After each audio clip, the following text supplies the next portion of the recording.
So we have been talking about cruise ships. I was looking to replace this picture actually with a different one for a different boat, but I couldn't find a good comparison, so I left this one. But if you do remember, and if you haven't been here and so don't remember, it wasn't that long ago, really that long ago at all, you're talking 50, 60 years ago, that really the only way to make a transatlantic voyage to get from, say, Boston to London or from New York to London was to hop on a ship and float there. I guess you could take a kayak because they did exist too, but let's face it, kayaking the Atlantic is perilous and longer. So most people would get aboard a ship, and the average amount of time that it would take you to get from say New York to London was about 6 days, give or take, depending on icebergs, weather, and things like that. Thank you. I'm glad somebody laughed at that. I'm so glad. Made my day. But in 1953, the de Havilland Comet streaked across the night sky and cut the trip from London to New York or vice versa from 6 days down to 6 hours, and very rapidly the passenger community who needed to get from one place to the other decided that floating on a boat was not as good as flying through the air because you could do it a lot quicker, and if you're commuting, that is optimal. And so they sought and migrated largely to airplanes so that they could fly there, get there faster. Almost overnight, the shipping industry dried up, literally. A lot of ships were being dry docked, a lot of ships were being sold for scrap metal, and the shipping industry, at least as far as passengers was concerned, was declared pretty much a lost cause. Obviously for freight and stuff, it still exists today, but largely for passengers, everybody said, not going to happen. Few entrepreneurs got together, they bought up some of these ships on the cheap, and they said, let us provide luxury for the masses.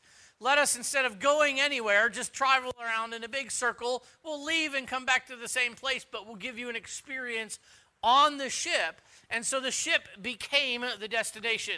Ships got bigger, badder, and better, and they sought to offer more stuff, really catered to the consumer mindset of the mid to late 20th century on into the 21st century. And it worked. It was a great business model that gave people what they wanted. They made big ships with everything that you could get, including the sea if you wanted it, but usually not. And it was explosively successful. The cruise ship industry today is a multi-billion-dollar industry, and it's great. And so the age of the ship that crosses the Atlantic has come to a complete end, hasn't it? Actually, no. There are still ships that you can take from New York to London today. I double-checked just to make sure. A lot of them have the name Queen in the name. So you have the Queen Elizabeth, you have the Queen Mary II, you have the Queen Victoria, just to name three. I'm sure there are others. Those are the three I found that still actually make transatlantic voyages. You can go from London to New York or vice versa. It still takes about 6 days, and it'll cost you 2 to 3 times what it would cost you to fly. But if you're not in a hurry and you have some cash that you'd like to part company with, we should take an offering. No, if you're not in a hurry and you have some cash you don't mind parting company with, and you like that nostalgia of doing a transatlantic crossing on a ship, you can actually still book passage today, and you can take a ship. Now, if you were to see one of these ships that makes a transatlantic voyage today, and you were to park it next to, say, the Oasis of the Seas, which is the boat in the back on that picture, would you notice a significant difference between the modern cruise ships and the modern passenger ships that go to a destination? The answer is no, you really wouldn't too much. You wouldn't notice a significant difference. Now, anything next to the Oasis of the Seas is small. It is the single largest ship on the ocean today, passenger ship anyway, holds up roughly 7,000 people. You can get on that boat at one time. And that's leaving room to swim and do all of the other things that isn't just, passengers. So that's somewhere around the line about 4,500 crew, or passengers, 1,500 crew. If you can imagine that, it takes 1,500 crew to staff that boat. But that is the biggest. So you would notice a difference between the Oasis of the Seas and anything parked next to it. But most cruise lines today, if you were to see the average medium to large cruise ship, and you were to see the average, say the Queen Mary 2, parked next to each other, you would not be able to tell which one was going where simply by looking, because there is not a great size difference. You could stroll around the interiors, and you would see that the ships that are making the transatlantic crossing still offer a lot of the same amenities. You still have a room, convenient. You still have a pool, convenient. There are still shows. There are still restaurants. There is still 24-hour pizza. There is still spas. There's still a place to run because you ate too much last night. All of these amenities that you would expect to find on a cruise ship, you can actually find on a passenger ship. And the reason is really simple, because cruise ships as an industry raise the expectation for anybody getting on a boat. If you've ever taken a cruise, and many of us have, your expectation the next time you get on any boat, but especially a big boat that's going someplace, has been raised. You would expect them to have a movie theater and a concert stage and probably some gambling and a tariff-free shop or duty-free shop. You expect all of these things because the cruise industry has blossomed and exploded to such a point that they've actually raised the bar, raised the expectations across the board for anybody getting on a boat. The real disappointment is take a cruise and then the next day get on a fishing boat. You'll be looking around for stuff, right? And it's just, the stinky captain, the stinky bait, and the stinky fish you're catching, and that's it. There's not much in the way of amenities. And if you have to go to the bathroom, well, it's all around you. Just go ahead. What? You never been on the sea before? That's what my dad always taught me. Anyway, well, he did. So this is actually something that is true in church life as well. We think about the mega churches, and we will leave off the discussion of whether they're good or bad, because there are some of both. There's good mega churches, there's bad mega churches, and there is good small churches, and there's bad small churches. Size is not an indicator of how well a church is functioning, how effectively a church is functioning. So size, we don't really care. But one of the things that mega churches have done is they have raised the expectations across the board. They have raised the bar, they have raised the expectations to the place where the average Christian today, and I'm talking in the kind of evangelical tradition. I know you get in the Protestant world, things are different, in Catholic Church, very different. But across the evangelical world, the mega churches have really raised the expectations, have really raised the bar on how churches operate, what churches do, what they offer, and how they approach their community. And that's just part of it.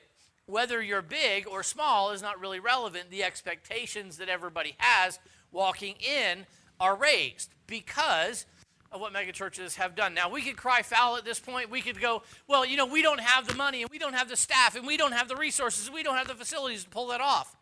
Well, that's true, but we're not competing with them, so we really don't care about any of those things.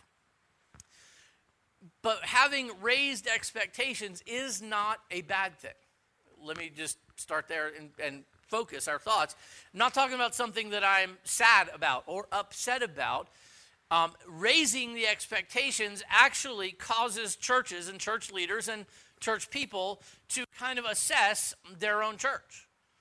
You may not do this consciously. I do this consciously. Some of you may, and some of you do it unconsciously. But there is a bit of a comparison between, what is being offered at the megachurch down the street. Well, okay, in New England, you've got to go a lot further than down the street to find a megachurch. But there are a few large churches in our area. What are they doing versus what are we doing? What do they have by excellence? What do they have by passion? And what do they have by effectiveness? Those are the three things that I'm concerned about. I'm not concerned about having a big staff. I'm not sure what I do with them. I'm not sure. I'm not worried about having a large facility because we have a hard time vacuuming the one we have. I'm not sure. I'm not worried about those physical bigness things. The three categories that I try to assess in are excellence, because mega churches raise the bar on excellence, and excellence doesn't actually cost you much, right? It doesn't cost you much to practice. It doesn't cost you much to plan. It doesn't cost you much to prepare. And actually, if you were to read our values as a church, one of those values is excellence. And why do we believe in excellence as a value for our church? Because God is excellent. And everything that God does is excellent. And so us being excellent simply reflects the God whom we serve. So excellence, passion, and effectiveness. Are we passionate about our church? Now, I think some of us are downright near rabid, and that's good. We love our church, and that's an awesome thing. And effectiveness, how effectively are we doing the things that we do? And so those are the expectations that are really raised. And when a church sees these raised expectations, they begin to assess, and usually the response falls into one of three categories. First of all, churches can see the increased expectations as an opportunity to improve their own excellence, their own passion, and their own effectiveness. That's just one response. Other churches see the increased expectation as an intrusion, and they intentionally reject them and focus on doing the things the way they have always done them. There are some people who see things that are going on in the church at large, and they say, I reject that. This focus on excellence, phooey. This focus on passion, phooey. This focus on efficiency, phooey. We're going to do what we've always done because it's what we've always done. And they reject it, but they do it on purpose. And then there are still other churches who see the increased expectations, but they really don't care. They're just like, okay, well, that's great. There's no intentionality. They just kind of like, oh, that's nice. And they keep doing what they're doing, maintaining the status quo. Not intentional about it, just kind of drifting along. It's like, if your engines were out and you were drifting along wherever the current takes you.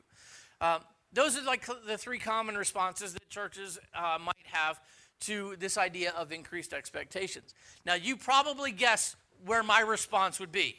My response when I see the increased expectations across the board is to look at myself, is to look at our church and say, how can we be more excellent? How can we be more passionate? How can we be more effective in what we're doing?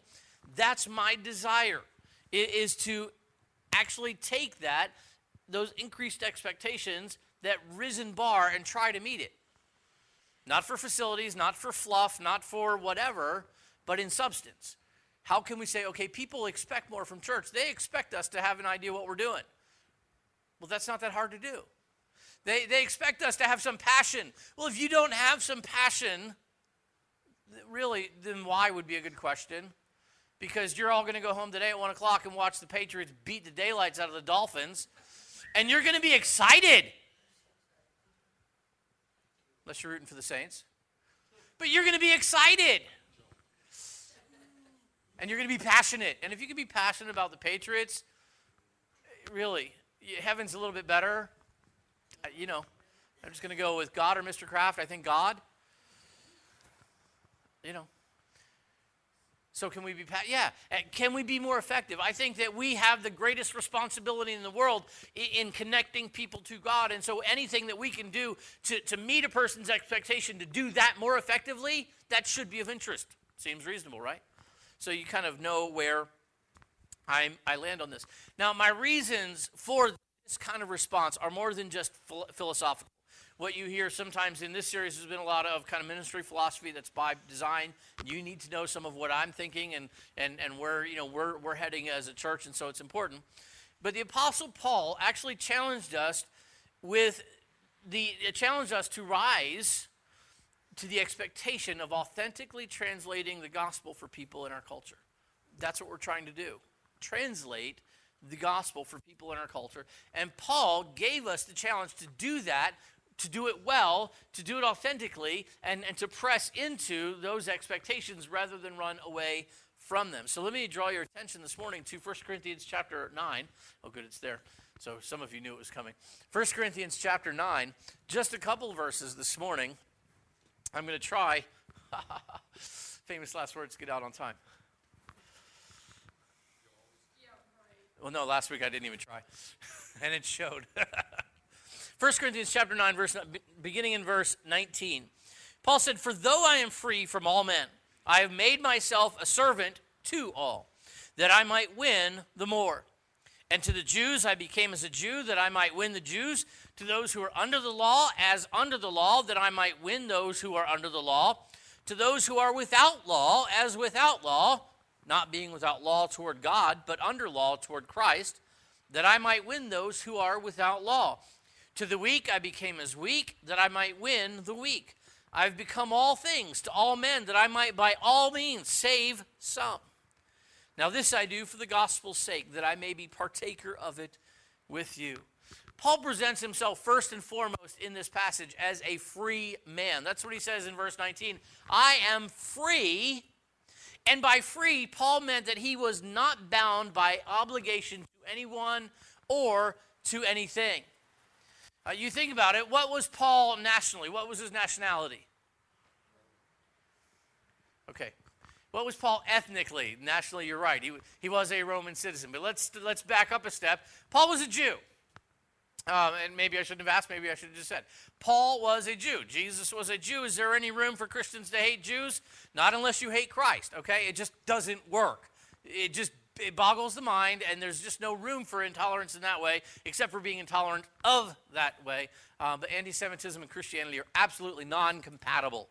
Jesus was a Jew. Paul was a Jew. Peter was a Jew. James was a Jew. Jude was a Jew. The book of Hebrews was written to Jews. It's kind of all over our Bible, and our whole Old Testament, guess what? All written by Jews, to Jews, for Jews. We're just kind of piggybacking. So there's really no room.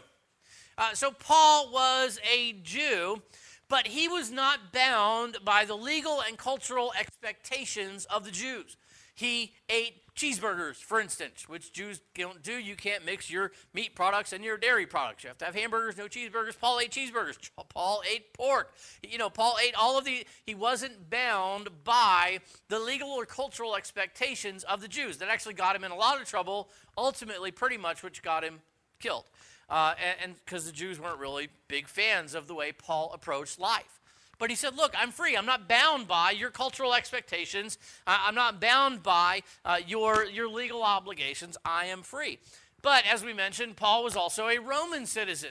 Now, Roman citizenship came with its own baggage. And Paul was equally not bound to his Roman citizenship and his Roman culture any more than he was to his Jewish culture. He was not bound to Rome. One of the great truths of most of Romans is that they were polytheists. They worshipped a whole pantheon of gods. And so most Romans, that was just part of it. And the emperor just happened to be one among many, not quite as much a god as Pharaoh. But, in the eyes of many people, he was pretty important, almost a deity. But then you have all the other gods that they would worship, and that was just part of it. And Paul had none of it. He wasn't into Roman cultural expectations or obligations. Beyond that, Paul was heavily influenced by Greek language and Greek culture. But here again, he was not bound by the Greek culture that he was heavily influenced by. He was free, was not going to be bound by anyone or by anything. He was free of all men, but he said in verse 19, he was a servant of all. So though he was a free man, he was a voluntary servant. He decided, he intentionally chose, he voluntarily chose to become a servant of all. It allowed him to fulfill his mission, which was, right, what did he say in verse 19? He said, I have made myself the servant to all that I might win the more. His mission was to win people to Christ, and he wanted to do more of that, not less of that. And so he knew that by becoming a servant to all, he could do more. And the more there is both more in quality and more in quantity. So it's not just numbers for Paul's sake, but also quality. The people that he was winning, he was not winning to Paul. He was winning them to Christ. And so what he did was he won more, but he won higher quality because he wasn't trying to attach them to himself. He was trying to get them attached to Jesus. And so he says, look, I'm doing this so that I can win more in number, more in quality as well. And so he was a voluntary servant. And then we find in the meat of this section that he was actually a very practical preacher. And we find this in verses 20 to 22. And he says some things that almost seem contradictory, definitely seem a little bit odd. And so let's go down through them. He says in first part of verse 20, he says, to the Jews, I became as a Jew. And so when he was dealing with Jewish people, he presented himself as a Jew. This is just how he did. When I run into a Jew, I'm going to talk to them like I'm a Jew. And then he says, to those who are under the law. Now, when you see that, that's actually just an intensification. Have you ever met a non-practicing Christian? Or a non-practicing Catholic? Or a non-practicing, fill in the blank? There are a lot of people who claim to be a lot of things, but they're not practicing. Oh, I'm a Christian. I went to church the last time about 12 and a half years ago. I'm not really practicing, but I'm still a Christian, right? There are Baptists that way too. It boggles the mind, but they do exist in large numbers. That they still identify themselves as one thing, but they're really not practicing. Judaism is no exception. There are a lot of people who are Jewish culturally, who are Jewish ethnically, who claim to be Jewish religiously, but are really not practicing. The predominant philosophy in Israel today isn't Judaism. It's actually atheism. God is a construct. He's a great philosophical thing, but most people practically live without a knowledge or, appreciation that God is real and God's message is real. Now, if you're in Israel and you're going to be religious, Judaism is encouraged, but, you can be non-religious and that's fine too, just like in America, right? And so he says, to those who are under the law, those who are zealous, who are intense about their religious beliefs, I'm going to present myself as under the law, somebody who is intense and somebody who is zealous and who is observant. And so it's just an intensification. To the Jews, I present myself as Jews. To those who are intensely Jewish, who are under the law, I'm going to present myself as under the law. But then he goes on, those who are not under the law. Now, who's not under the law? Gentiles, largely. If you're Jewish, you're under the law, at least in theory. But if you're a Gentile, you're not. And so he says, to those who are not under the law, those who are Gentiles, I'm going to present myself how? As not under law. Now, here he throws in a note, and this is the parenthetical section that kind of just turns the whole thing around. He did not see himself nor present himself as free from all law. The law of Israel, the Old Testament, there are a couple aspects of the law. One of them is that legal and cultural element. That's the blue fringe and the bells and the curlies and the beard and the meat and the dietary stuff. Those are legal and cultural things. And then there are the moral elements of the law. Do not kill, do not steal, do not commit adultery. And Paul says, look, I present myself to those who are not under the law as not under the law, but I'm not free from the moral law. Nobody is free from the moral law. Do not kill applies to everybody on planet Earth. If you have a pulse, that law applies to you. And so he says, look, I don't present myself as lawless, just as not under the law. Present myself to Gentiles as a Gentile, but still as a moral person. And so he said, this is how I do that. To those who are weak, then, he presents himself as weak. And the idea of weak there has a couple of ideas of somebody who is powerless or somebody who is sick or somebody who is vulnerable. And so Paul says, when I run into, regular people who are powerless, who are sick, who are vulnerable, I present myself in roughly the same manner. And so he was very practical in the way he preached. Now, the tendency that we have as soon as we begin to really process what he just told us is to run off thinking that Paul was an actor and that he was presenting himself differently to different people and he was being a big faker. Right? That's our tendency. Oh, you pretend to be a Jew over here, and you pretend to be a legalist over here, and you're pretending to be a Gentile over here, and you're pretending to be weak and wimpy over here. But was Paul pretending to be any of these things? If we step back a second and think about Paul the man, what do we know? Was Paul a Jew? So when he presents himself to Jews as a Jew, is he pretending? No. Focusing on one element of who he is. When he presents himself to those who are observant and intense in their Judaism, is Paul observant and intense in his Judaism? Well, let's see. Paul was a Pharisee and he killed a whole bunch of Christians he didn't like because they were Christians. That's pretty intense. And so was he being a faker when he did that? No. Even late in his life, Paul would still visit the temple, and Paul still culturally was Jewish as his kind of base who he was. And so to say Paul, I present myself as intense and observant to those who are intense and observant, is he being a faker? No. That's that's who Paul really was. I think if you ran into Paul, he was one of these, seriously hardwired guys who just was on and intense all the time. That's just my take. The kind of guy who just wow, you step into his presence and you feel it before you see him because he's just driven and focused. And so to present driven and focused for Paul wasn't a faker. That was just part of who he was. Now you think about it. He goes up to Gentiles. He's talking to Gentiles. He presents himself as somebody who is not bound by the law. Is that phony?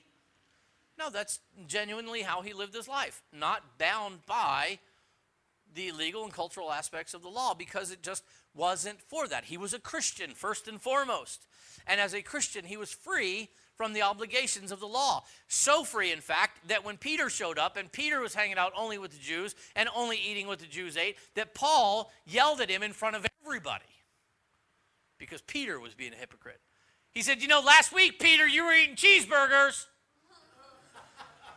And you were hanging with all of us over here, the Gentiles. But then suddenly this Jewish delegation showed up, and Peter's over here, like eating whatever. And all of a sudden try to grow his beard out and, ripping his clothes so he's got some fringe going. And so Paul says, Luke records that Paul accosted him right to his face. I mean, right there in front of everybody, he goes, hypocrite! Okay, so was Paul legitimately living as somebody who was not bound by the obligations of the law? Yeah. And so when he approached somebody that way, was he being fake? No. Okay, how about that last part? Weak. Was Paul powerless? Was Paul sick? Was Paul, defenseless? Was Paul any of these things? Yeah, Paul was all these things. Paul was going blind. He had trouble seeing. He had to have constant company toward the end of his life because he couldn't see. Paul traveled in a small company. He found himself beaten and imprisoned with some frequency, and not always by the leaders of a community, but just by generally people who didn't like him. Was Paul vulnerable? Oh, yeah. And so Paul says, look, when I'm dealing with these different people, I deal in a practical manner in a way that they can understand who I am and they can relate to who I am. Now, were there people that Paul could not relate to? Yeah, now they didn't make this list because he couldn't relate to them.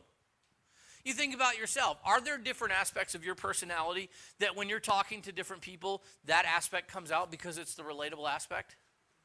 There are groups of people that you can talk to, and then there are other people who you struggle to really relate well with. I have never been wealthy, and I probably never will be wealthy. And so when I'm in the presence of somebody who is just, legitimately wealthy, I got nothing. I'm insecure. I can't relate.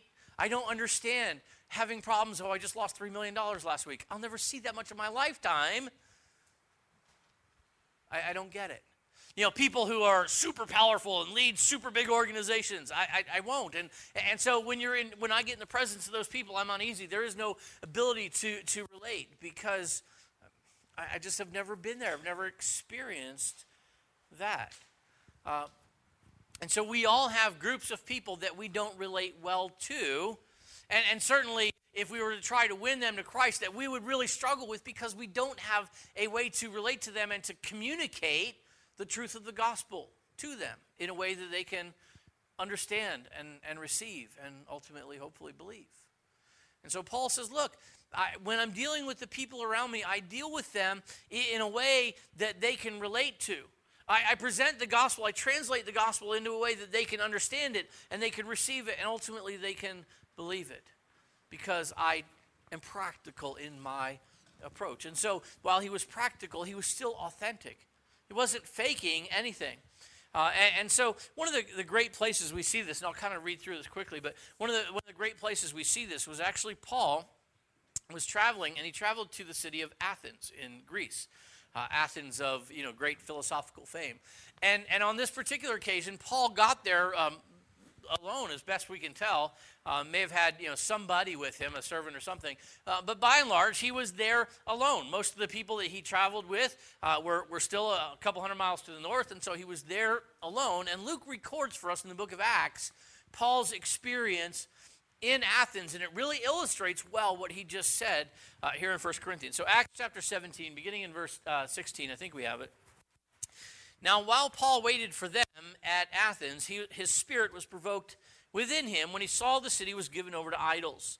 Therefore, he reasoned in the synagogue with the Jews and with the Gentile worshippers, and in the marketplace daily with those who happened to be there.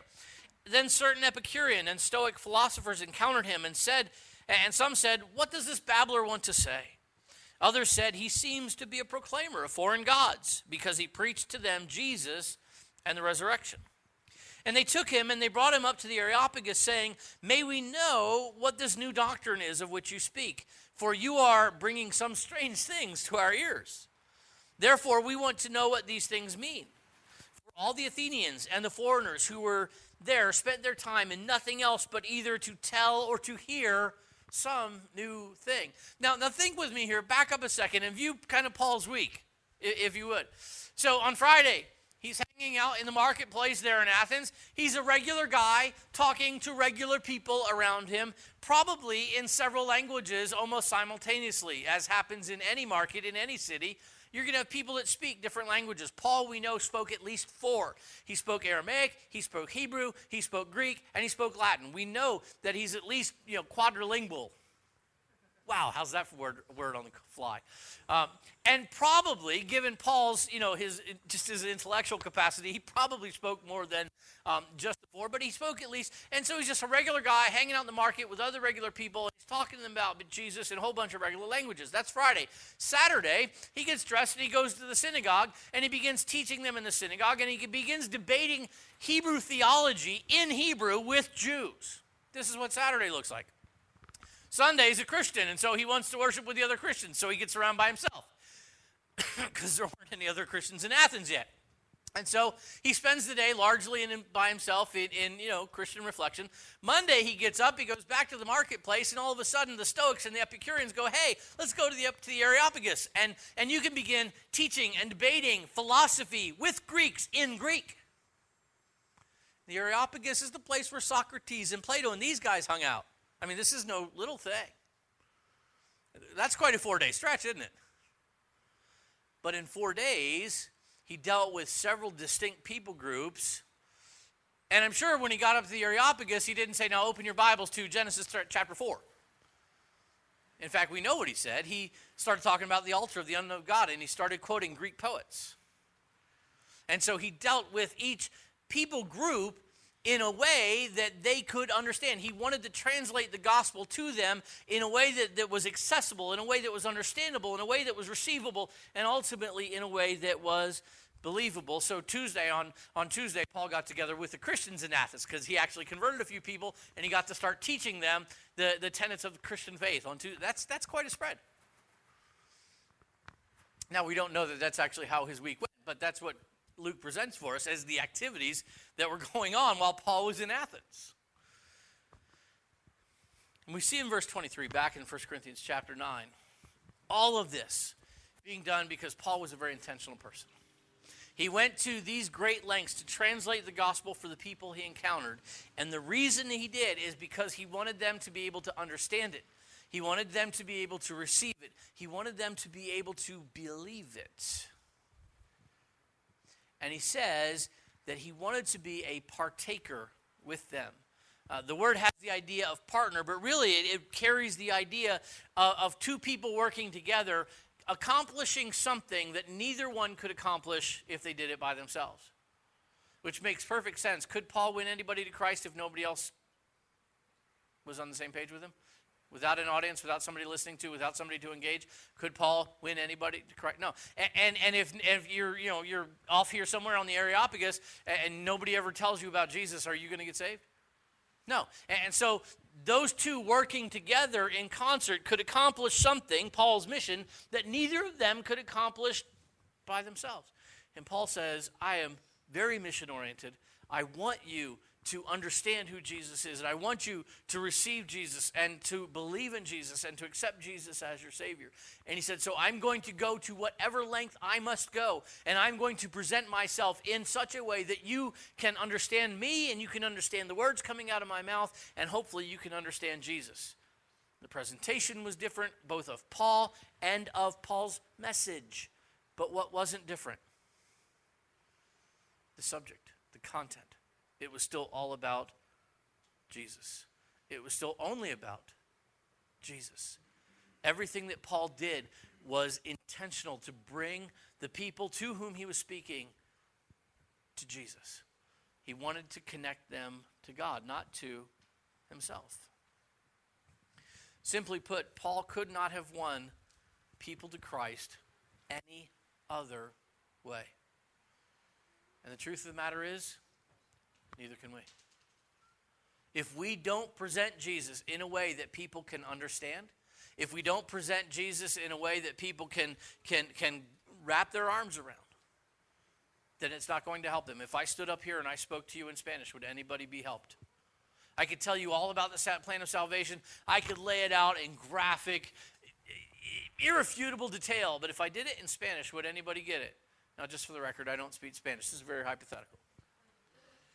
Don't hit me with Spanish after church, because I'll be like... But no, we speak in a language that people can understand. Now, if I were to hit you with, 15th century English, would you get it? That's a trick question. 15th century English, there's no such thing. 17th century, it starts to come into its own. But, what if I grab some tradition from 150 years ago, and we sang a bunch of really old hymns that use big words that we don't understand? Would that be helpful to you? Would that be helpful to our culture? No. So part of what Paul says is, I reflect my culture. I don't adopt it, and I'm not seeking to keep up with it, but I do reflect it. Why? So that the people that I'm dealing with can understand the gospel. Thinking about our cruise ships one last time, if you were to look at a cruise ship and you were to look at a passenger ship, could you tell the difference? Not really. When people look at our church, as we seek to connect people to God, and they look at any other church who is doing whatever they're doing, can you really tell the difference from the outside looking in? Usually no. Because, whether it's, any mega church in our country, any, small church in our country, we kind of do the same things. We say hi, we welcome you in. We sing some songs. Some people do it after the message, but most people do it before the message. At some point, somebody's going to get up and they're going to talk. Some people will do it through drama, but, by and large, the Christian tradition is you have a speaker who gets up and talks, does this thing that I'm doing here. Every church takes an offering. Every church on the planet takes an offering. There's going to be somebody pray. There's going to be a little bit more singing. So from the outside looking in, church doesn't look that different. We have Sunday school. You have small groups. Churches have both of those things. We're going to get together a couple weeks and we're going to eat together. Guess what Christians have always done together? We've always ate together. From the outside looking in, we look the same. But the question is, are we the same? And the answer is no. And the big thing that differentiates us is what differentiates a passenger ship from a cruise ship. It has a destination. It isn't a destination.